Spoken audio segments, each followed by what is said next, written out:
ശ്ലോകം 16. ഗമനായ മതിം ചക്രേ രാജാ ഹൈമാചലം പ്രതി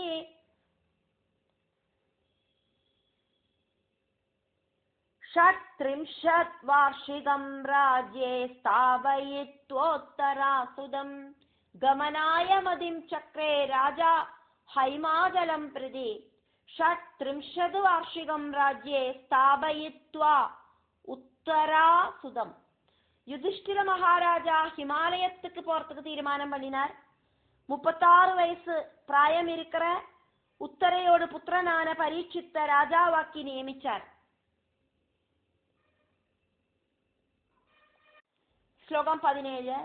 നിർജഗാമവനം രാജാ ദ്രൗപദ്യാ ഭ്രാതൃഭിഃ സഹ ഷട്ത്രിംശശ്ചൈവ വർഷാണി കൃത്വാ രാജ്യം ഗജാഹ്വയേ. നിർജഗാമവനം രാജാ ദ്രൗപദ്യാ ഭ്രാതൃഭിഃ സഹ ഷട്ത്രിംശഃ ച ഏവ വർഷാണി കൃത്വാ രാജ്യം ഗജ ആഹ്വയേ. യുധിഷ്ഠിര മഹാരാജ ദ്രൗപദിയോട് കൂടിയിട്ടും സഹോദരങ്ങളോട് കൂടിയിട്ടും 36 வருஷம் ഹസ്തിനാപുരത്തിലെ ഇരുന്ന് രാജ്യം പരിപാലനം பண்ணினதுக்கு அப்புறம் வனத்துக்கு யாத்திரையானார். வனத்துக்கு யாத்திரையாகிறதுக்கு முன்னால ഉത്തരയോട് പുത്രനാன പരീക്ഷിത്ത രാജാവായിട്ട് വാഴിച്ചാർ. ശ്ലോകം 18. ഗത്വാ ഹിമാചലേ ഷട്ടേ ജഹു പ്രാണാൻ പ്രദാസുത പരീക്ഷിതഭിരാജർഷി പ്രജാ സർവാസുധാർമിക. ഗത്വാ ഹിമാചലേ ഷട്ടേ ജഹു പ്രാണാൻ പ്രദാസുതാഃ പരീക്ഷിത് അഭി രാജർഷിഃ പ്രജാഃ സർവാഃ സുധാർമികഃ. ഹിമാലയத்துக்கு போயிட்டு பிருதா அப்படின்னு சொன்னாக்கா குந்தி தேவி, குந்தி தேவியும் குந்தி தேவியோடு புத்திரர்களும் மொத்தம் 6 பேரு பிராணனை வெடிஞ்சா.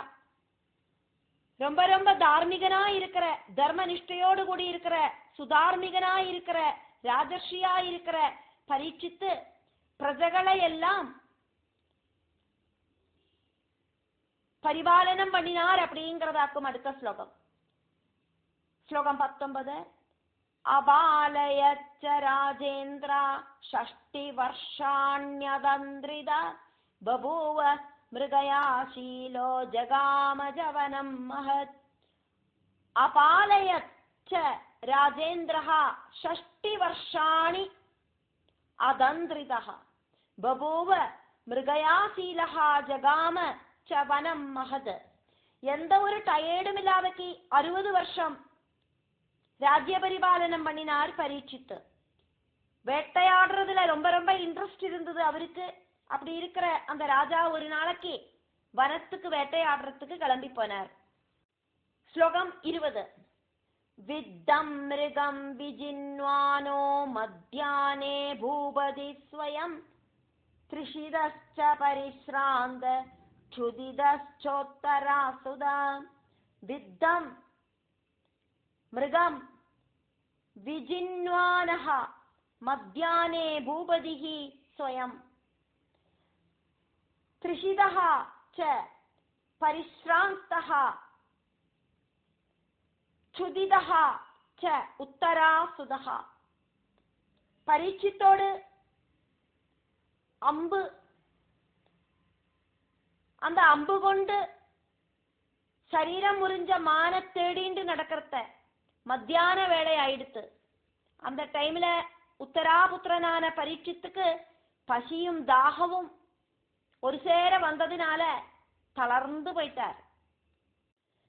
ശ്ലോകം 21.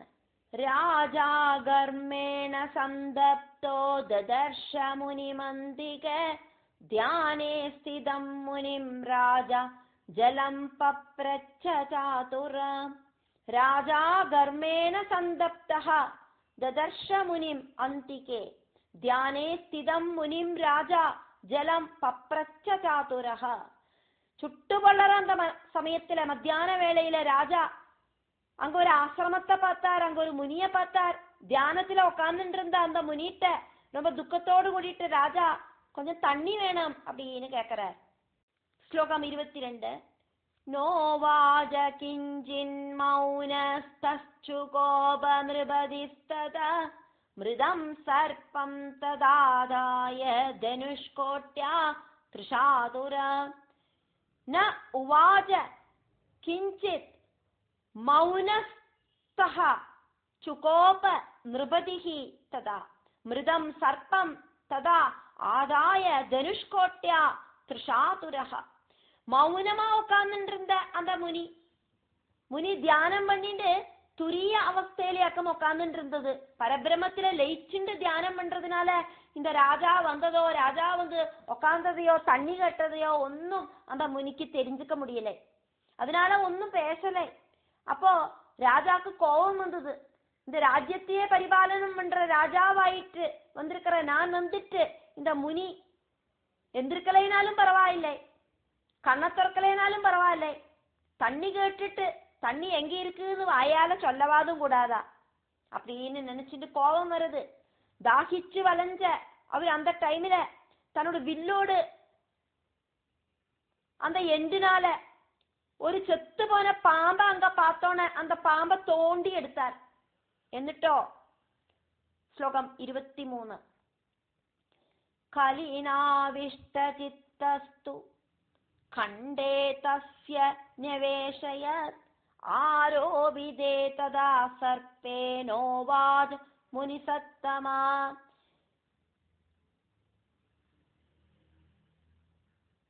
കലിന ആവിഷ്ടചിത്തഃ തു ഖണ്ഡേ തസ്യ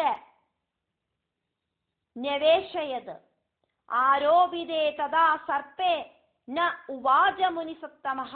പെശാമ ഉட்கார்ந்துட்டு அந்த முனியை பார்த்தோன்னே ராஜாக்கு இப்படி கோபம், கலி பாதிச்சது. ராஜாக்கு கோபம் அப்படிங்கிறது வந்தோன்னே கலி ரொம்ப ரொம்ப பாதிச்சது ராஜாவை. பசி தாகம் இதெல்லாம் ஆக்கும் ராஜாவோட புத்தி மழுகி போறதுக்கு காரணம். அதோடு கூடிட்டு கோபம் அப்படிங்கிற விகாரம் உண்டாகி வந்தது. கலி முழுகி போயிட்டு அந்த ராஜா முனியோடு கழுத்துல அந்த செத்து போன பாம்பை தூக்கி போட்டார். பாம்பை கழுத்துல போட்டுட்டும் அந்த முனி அசையலை, கண்ணை திறக்கலை, ஒன்னும் பேசவும் இல்லை. ஸ்லோகம் 24. ந சசால சமாதிஸ்தோ ராஜாபி ஸ்வக்ருஹம் கத தஸ்ய புத்ரோதி தேஜஸ்வி கவிஜாதோ மகாதபாஹ. ந சசால சமாதிஸ்தோ ராஜா அபி ஸ்வக்ருஹம் கதஹ தஸ்ய புத்ரோ அதி தேஜஸ்வி கவிஜாதஹ மகாதபாஹ. சமாதிஸ்தனாயிருந்த முனி அசையலை. ராஜா அவரோடு வீட்டுக்கும் போனார்.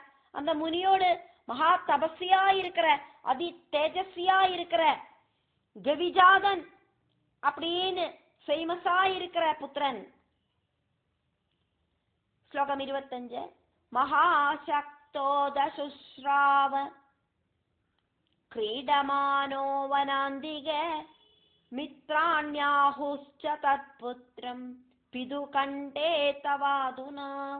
மகாசக்தः அத சுஸ்ராவ கிரீடமானः வனாந்திகே மித்ராணி ஆஹுஹு ச தத்புத்ரம் பிதுஹு கண்டே தவ அதுனா. வனத்துக்கிட்ட விளையாடின்னு இருந்த தன்னோட நண்பர்கள் எல்லாம் கூப்பிட்டு சொல்றத அந்த மகாசக்தனான கவிஜாதன் அப்படிங்கிற புத்திரன் கேட்டான். உன்னோட அப்பாவோட கழுத்துல இப்ப என்ன இருக்கு தெரியுமா அப்படின்னு. 26வது ஸ்லோகம். லம்பிதோஸ்தி மிருத சர்ப்ப கேனாபீதி முனீஸ்வரா தேஷாம் தத்வஜனம் ஸ்ருத்வா சுகோபாதிஷயம் ததா. லம்பிதஹ அஸ்தி மிருதஹ சர்ப்பஹ கேன அபி இதி முனீஸ்வரா தேஷாம் தத்வஜனம் ஸ்ருத்வா சுகோப அதிசயம் ததா. ஏ முனீஸ்வரா, ஆரோ ஒரு செத்த பாம்ப உன்னோட அப்பாவோட கழுத்துல தூக்கி போட்டிருக்கா. அவ சொன்னது கேட்டோன்னே அந்த முனிகுமாரனுக்கு கோபம் இப்படி பொங்கி வந்தது. ஸ்லோகம் 27. சசாப நிருபதிம் க்ருத்தோ கிரஹீத்வாஷு கரே ஜலம் பிது கண்டேத்யமேன வினிக்ஷிப்தோ மிருதோரகா. சசாப நிருபதிம் க்ருத்தஹ கிரஹீத்வா ஆஷு கரே ஜலம் பிதுஹு கண்டே அத்ய மே ஏன வினிக்ஷிப்தஹ மிருதஹ உரகஹ. கையில தண்ணிய கோரி எடுத்துண்டு கோபத்தோடு கூடிட்டு ராஜாவை இப்படி சபிச்சான் அந்த முனிபுத்திரன். என்னோட அப்பாவோட கழுத்துல இப்ப ஆராக்கமோ செத்த பாம்ப தூக்கி போட்டது அப்படின்னு சொல்லிட்டாக்கும் சாபம் கொடுக்கிறது. என்னவாக்கும் சாபம்? 28வது ஸ்லோகம். தட்சகஹ சப்தராத்ரேண தம் தசேத் பாப பூருஷம் முனேஹே சிஷ்யோ அதராஜானம் சமுபேத்ய கிருஹே ஸ்திதம். தட்சக சப்தராத்ரேண தம் தசேத் பாப பூருஷம் முனே சிஷ்யோதராஜானம் சமுபேத்ய கிருஹே ஸ்திதம். பாபியான அந்த மனுஷன், என்னோட அப்பாவோட கழுத்துல செத்த பாம்ப தூக்கி போட்ட மனுஷனை 7 நாளுக்குள்ள தட்சகன் கடிக்கட்டும். முனியோடு சிஷ்யன் கொட்டாரத்துல போய் எத்தி சேர்ந்திருந்த அந்த ராஜாவை இப்படி சபிச்சான். ஸ்லோகம் 29. ராஜாக்கு சாபம் கொடுத்த விவரத்தை முனி தெரிஞ்சுட்டார். എന്നിട്ട് அந்த முனி தன்னோட ஒரு சிஷ்யனை ராஜ கொட்டாரத்துக்கு அனுப்பி விடுறார். இந்த மாதிரி தன்னோட மகன் இப்படி ஒரு சாபம் போட்டிருக்கிற விவரத்தை ராஜாவுக்கு தெரியப்படுத்தணும் அப்படின்னு சொல்லிண்டு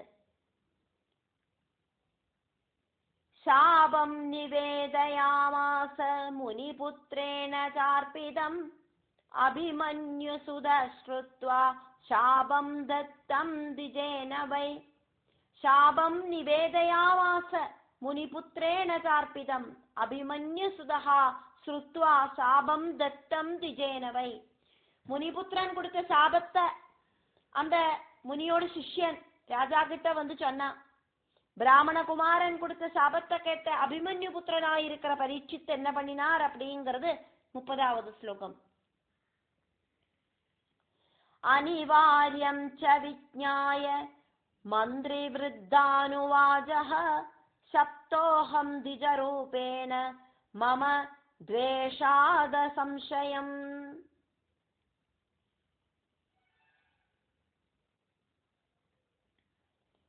அனிவார்யம் ச விஜ்ஞாய மந்திரி விருத்தஹ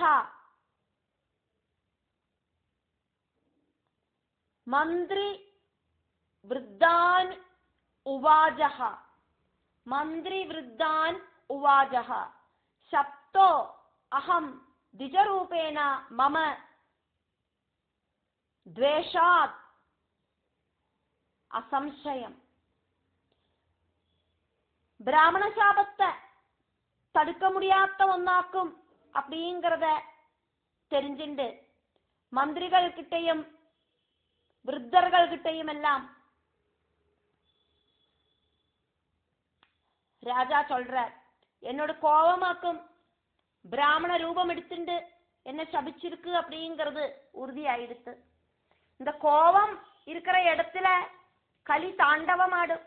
அப்போ என்ன கொஞ்ச நேரத்துக்காகவும் இந்த கலி அட்டாக் பண்ணிட்டு, அதனாலேயாக்கும் பிராமண சாப ரூபத்துல அந்த கலி என்ன சபிச்சிருக்கு. இந்த கலியோடு தாண்டவத்தாலேயாக்கும் எனக்கு இந்த அழிவு உண்டாயிருக்கு. ஸ்லோகம் 31. கிம் விதேயம் மயாமாத்யா உபாய சிந்தியதாமிஹ மிருத்யு கிலானிவார்யோசௌ வதந்தி வேதவாதினா. கிம் விதேயம் மயா அமாத்யா உபாயஹ சிந்தியதாம் இஹ மிருத்யுஹு கில அனிவார்யஹ அசௌ வதந்தி வேதவாதினஹ. மந்திரிகளே, அமாத்தியர்கள் அப்படின்னாக்கா மந்திரிகளே, நான் இப்ப என்னவாக்கம் செய்யணும்? அதுக்கான மார்க்கத்தை யோசனை பண்ணுங்க. இந்த மரணம் கட்டாயம் வந்தே தீரும் அப்படின்னாக்கும் ஞானிகளா இருக்கிறவா எல்லாம் சொல்லின்னு இருக்கா. பிராமண சாபம் அப்படிங்கிறது அது ஒருபோதும் இல்லாம போகாது. பிராமண குமாரனாக்கும் என்ன சபிச்சிருக்கிறது அப்படிங்கிறதுனால கட்டாயம் 7 நாளுக்குள்ள என்னோட மரணம் நடக்கும். நான் இப்ப என்ன பண்ணணும் அப்படிங்கிறத நீங்கள் எல்லாம் கொஞ்சம் யோசனை பண்ணி சொல்லுங்க அப்படின்னு ராஜா சொல்றார். ஸ்லோகம் 32. யத்னஸ்ததாபிசாஸ்த்ரோக்த கர்த்தவ்ய சர்வதா புதை உபாயவாதின கேஜித் பிரவதந்தி மனிஷினா. யத்னஹ ததா அபி சாஸ்திர உக்தஹ கர்த்தவ்யஹ சர்வதா புதைஹி உபாயவாதினஹ கேச்சித் பிரவதந்தி மனிஷினாஹ. இருந்தா கூட அறிவிருக்கிறவா சாஸ்திர விதி அனுசரிச்சு அதுல இருந்து எப்படி தப்பிச்சுக்கலாம் அப்படின்னு அதுக்கான முயற்சி கட்டாயம் செய்யணும் அப்படின்னு ஒரு சிலவா சொல்லறா. அதுக்கான உபாயத்தை கண்டுபிடிக்கணும் அப்படின்னு வாதிக்கிறா ஒரு சில பண்டிதர்கள். ஸ்லோகம் 33. விஜ்ஞோபாயேன சித்யந்தி கார்யாணி நேதரஸ்ய ஜ மணிமந்திரௌஷதீனாம் வை பிரபாவா கலு துர்விதா. விஜ்ஞா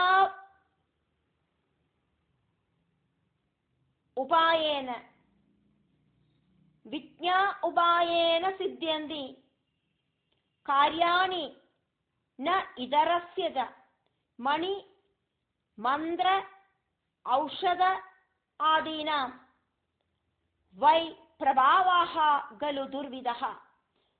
புத்தி வேண்ட மாதிரி யூஸ் பண்றதுக்கு முடியாதவாளுக்காக்கும் என்ன பண்றது ஏது பண்றது அப்படின்னு தெரியாம முழிக்கிறா. புத்தி கரெக்டான மாதிரி உபயோகிக்கிறதுக்கு முடியறவாளுக்கு என்ன ஒரு விஷயமும் சாதிக்கிறதுக்கு சாதிக்கும். மணி மந்திரம் ஔஷதம் இதனோட சக்தி எல்லாம் தெரிஞ்சுக்கிறது ரொம்ப ரொம்ப டிஃபிகல்ட்டாக்கும், பிரயாசமாக்கும். ஸ்லோகம் 34. ந பவேதிதி கிம் தைஸ்து மணிமத்பி சுசாதிதை சர்ப்பதஷ்டா புரா பார்ய முனே சஞ்சீவிதாமிருதா. ந பவேத் இதி கிம் தைஹி து மணிமத்பிஹி சுசாதிதைஹி சர்ப்பதஷ்டா புரா பார்யா முனேஹே சஞ்சீவிதாமிருதா.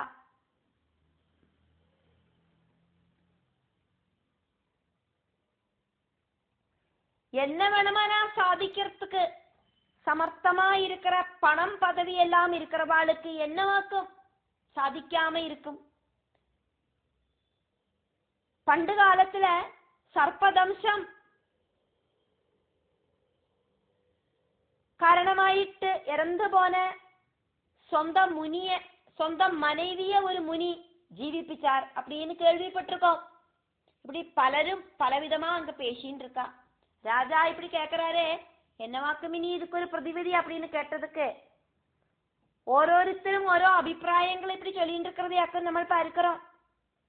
பணமும் சுவாதீனமும் எல்லாம் இருக்கிறவாளுக்கு என்ன வாக்க முடியாம இருக்கு? நீங்கள் ராஜாவாக்குமே, அதனால உங்களால முடியாதது என்னவாக்கும்? பண்டு ആർക്കോ സർപ്പദംശനം കൊണ്ടത് പാമ്പ് കടിച്ച തന്നോട് മனைவிய ഒരു മുനി ജീവൻ வரவழைப்பிச்சார் அப்படின்னு கூடயும் நாங்கள் கேள்விப்பட்டிருக்கோம் அப்படின்னு எல்லாம் சொல்லிட்டு இருக்கா. சொல்றா அங்க கூடி இருந்தவாளாக்கும் இதெல்லாம் பேசிட்டு இருக்கிறத நம்ம பார்த்துட்டு இருக்கோம். ஸ்லோகம் 35. தத்வார்தமாயுஷஸ்தேன முனினா சாவராப்சரா பவிதவ்யேன விஸ்வாச கர்த்தவ்ய சர்வதா புதே. தத்வா அர்த்தம் ஆயுஷஹ தேன முனினா சா வர அப்சரா பவிதவ்யே ந விஸ்வாசஹ கர்த்தவ்யஹ சர்வதா புதைஹி. தன்னோட ஆயுசோடு பகுதியை கொடுத்துட்டாக்கும். அப்சரஸான தன்னோட மனைவிய முனி ஜீவிப்பிச்சார். ஞானம் இருக்கிறவா, வித்வான்மார்கள், பண்டிதர்கள் எல்லாம் விதியில விசுவாசம் வச்சுட்டு இருக்கப்படாது. ஆகிற காரியத்தை பார்க்கணும், என்னவாக்கும் இனி பண்ணணும் அப்படிங்கிறத யோசனை பண்ணி பார்க்கணும் அப்படின்னு அங்க இருக்கிறவாளெல்லாம் அப்புறக்கும் இப்புறக்கும் பேசிக்கிறா.